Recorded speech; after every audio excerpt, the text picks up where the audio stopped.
And so now they make them a little more complicated. Same kind of thing though. I've got fractions. My first step is to get rid of the fractions. So on number 22, I have p times r plus s. I'm going to multiply by that whole thing. P times r plus s. P times r plus s. So on that first part, here, when I multiply this, I'm just really going to do the p and the n because they're both on the outside of the parentheses. So I'm going to say Pn times r plus s equals, and over here, I'm just going to get my L, right?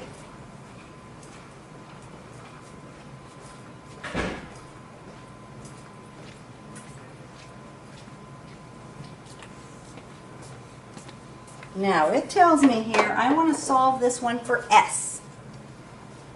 So, if I want to solve that for s, what do you think I should do first?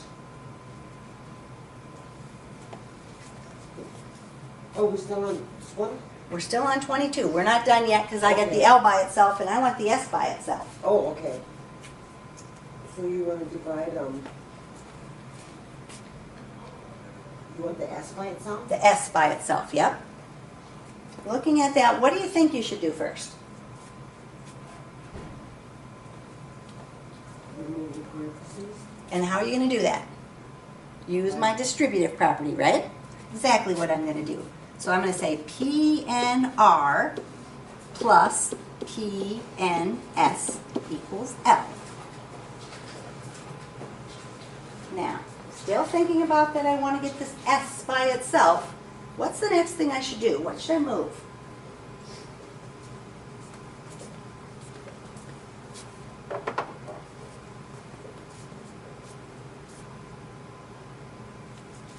PN. The PN R. R. And when I move that over, what am I going to do? You're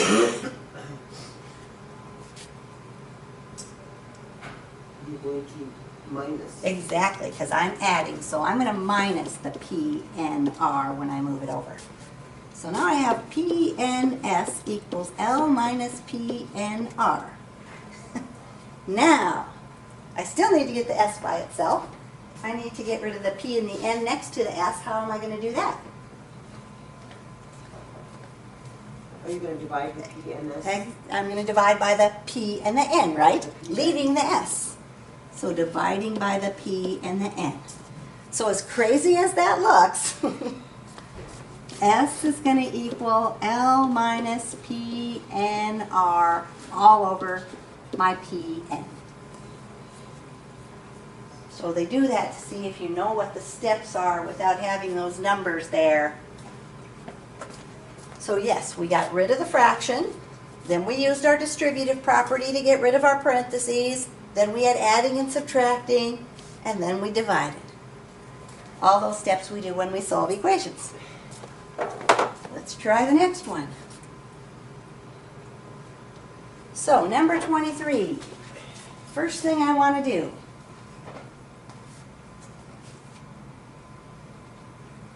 We're going to multiply by...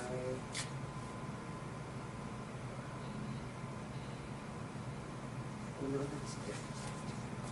Going to multiply by what's in the bottom of my fraction? C plus D. Exactly. So I'm going to multiply both sides by C plus D. So that I can cancel that fraction. That's always my first step, right? So when I do that, what am I going to get? You are going to get C plus D.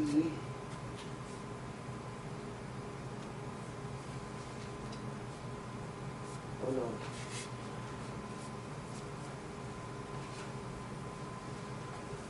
C plus D times A? No, we don't. We can do that.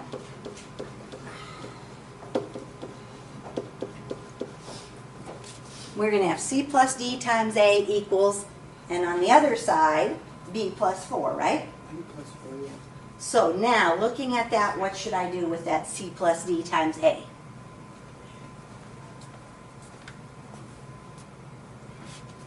What did we do on the previous one when we had those parentheses? And then we moved to parentheses. Yeah, we did our distributive property, right? Yeah. So we're going to have CA plus DA equals B plus 4.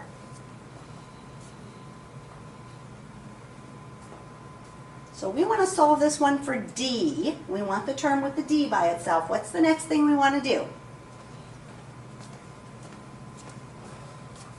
So we're taking the CA We're going to move that to the other side by negative. making it negative CA over there. Exactly. So now we have DA equals B plus 4 minus CA. And then the last thing we need to do to get the D by itself, divide by the A. So we're just going to make one great big fraction and put A on the bottom. So D is equal to B plus 4 minus CA all over A. And that crazy looking thing is our answer.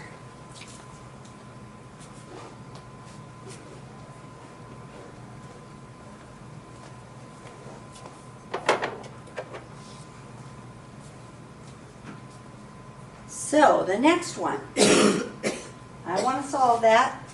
First thing I should do, before I even worry about what I'm solving it for, is what?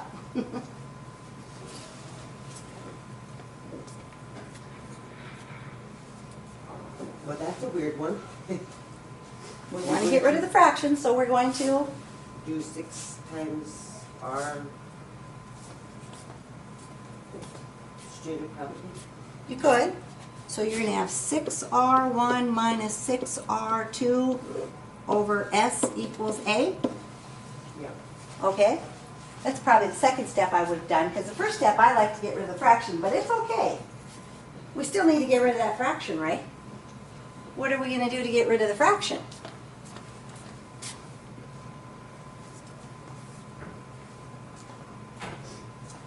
You're going to cancel out. Oh, no. What do we do to get rid of that fraction?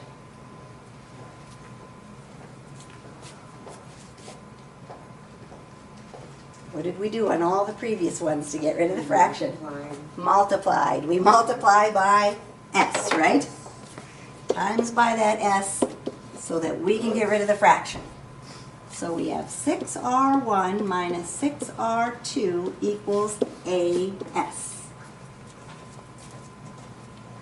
All right. So usually I get rid of the fraction first and then do my distributive property, but it works if you do it in the other order too. I want to solve it for R2. So the next thing I want to do is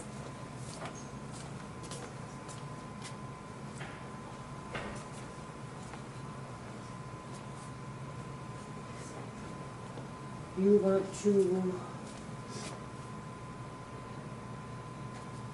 move your